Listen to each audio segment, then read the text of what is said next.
There are moments that forever alter the direction of your life. They rarely announce themselves with thunder or brilliant flashes. Instead, they arrive quietly, disguised as an ordinary afternoon, carrying words that can either mend your heart or break it beyond repair. I had run those words through my mind 1,000 times, but when I finally stood before her in the warm afternoon light, my heartbeat drowned out my own voice. I was absolutely certain I was about to lose the person who meant everything to me. Yet nothing could have braced me for the tearful whisper she offered. "Why didn't you say this sooner?" Before we go further, if you believe that kindness, patience, and second chances have the power to transform lives, please give this video a like, share your thoughts in the comments, pass this story along to someone who matters to you, and subscribe to this channel for more emotional tales that linger long after the screen goes dark. That afternoon, sunlight streamed through the windows of a lakeside cabin where our friends had gathered for a weekend celebration. Laughter filled the air, food sizzled on the grill, cameras clicked, and soft summer breezes wove through the pines. Despite the joyful scene, my mind remained locked in years of feelings I had never spoken aloud. My name is Rowan, and for nearly 4 years I had nursed a secret love for Mara. She was more than beautiful. She had a rare gift for making everyone around her feel valued.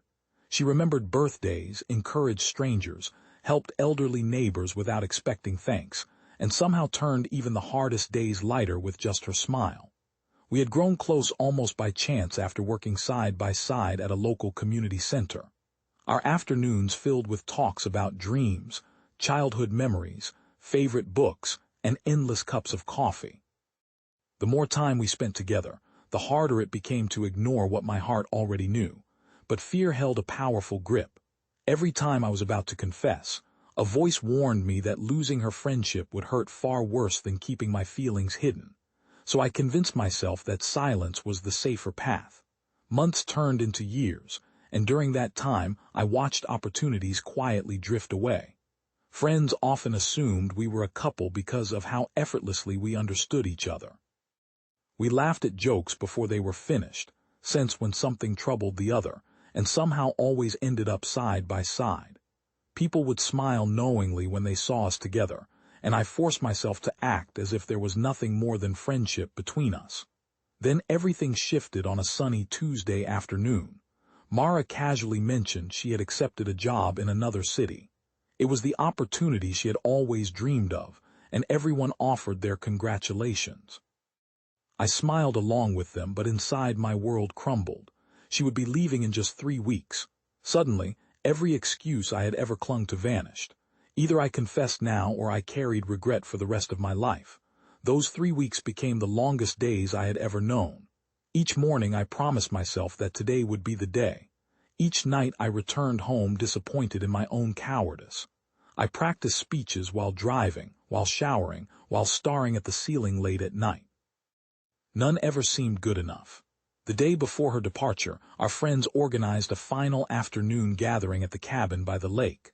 The weather was perfect. Children played nearby, birds sang in the trees, and everything looked heartbreakingly beautiful. I knew life would never offer a more ideal moment.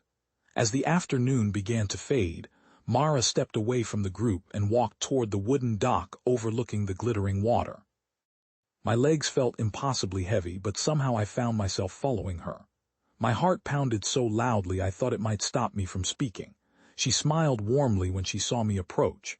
We stood in silence for a while, watching gentle ripples spread across the lake. I could barely breathe. My hands trembled so badly I hid them in my pockets. For years, I had imagined this conversation ending in disaster. I expected awkward silence, polite rejection, maybe even the end of our friendship. Yet I knew regret would sting more than rejection. Drawing the deepest breath of my life, I finally poured out everything I had buried for so long. I told her that somewhere between our coffee chats, volunteer work, and countless shared sunsets, she had quietly become the most important person in my world.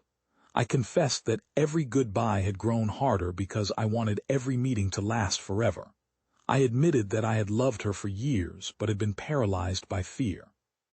She stared at me without speaking. For one agonizing moment, I thought I had made the greatest mistake of my life. Then I saw tears welling in her eyes. A small smile crossed her face before she softly asked the question that turned everything upside down. "Why didn't you tell me sooner?" The world seemed to freeze. She confessed that she had been waiting nearly as long as I had. She had believed I only saw her as a friend because I never crossed that invisible line. She had nearly admitted her own feelings several times, but had been afraid of making things uncomfortable. Eventually, convinced I would never feel the same, she accepted the job, hoping that distance would help her move on. Years of silence had nearly stolen the happiness we both craved. We could not stop laughing through our tears as we realized how fear had kept two hearts apart that had loved each other all along. The answer we had both been searching for had been right between us all those years, hidden beneath hesitation and doubt. Life did not become instantly perfect after that afternoon. Long-distance relationships demanded sacrifice, patience, and countless late-night phone calls. There were lonely weekends, missed celebrations, and difficult months of uncertainty. But this time we faced every challenge together instead of alone. Distance no longer divided us emotionally because honesty had finally replaced fear. Almost a year later, Mara returned home permanently after securing an even better opportunity nearby. This time, when she stepped off the train beneath another bright afternoon sky, I was no longer afraid. I ran to her, wrapped my arms around the woman I had nearly lost to silence, and realized that courage does not always banish fear. It simply teaches you that love is worth facing it. Maybe someone watching this story today is carrying feelings they have hidden for months or even years. Maybe you are waiting for the perfect moment that never quite arrives. The truth is, perfect moments are rare. Sometimes the greatest risk is saying nothing at all. If this story touched your heart, please give this video a like, share it with someone who could use a little courage today, leave a comment telling us where you are watching from, and subscribe to this channel for more emotional stories filled with hope and second chances. And here is a special request before we end. Please comment, never wait too long. Your words might encourage someone else to finally speak from the heart. As we walked hand in hand beside the same lake where everything changed, I realized that love is not always about finding the right person. Sometimes it is about finding the courage to finally tell that person how you truly feel before time quietly slips away. And on that warm afternoon, beneath a sky painted with hope, two people discovered that the happiest endings often begin with the words they were most afraid to say.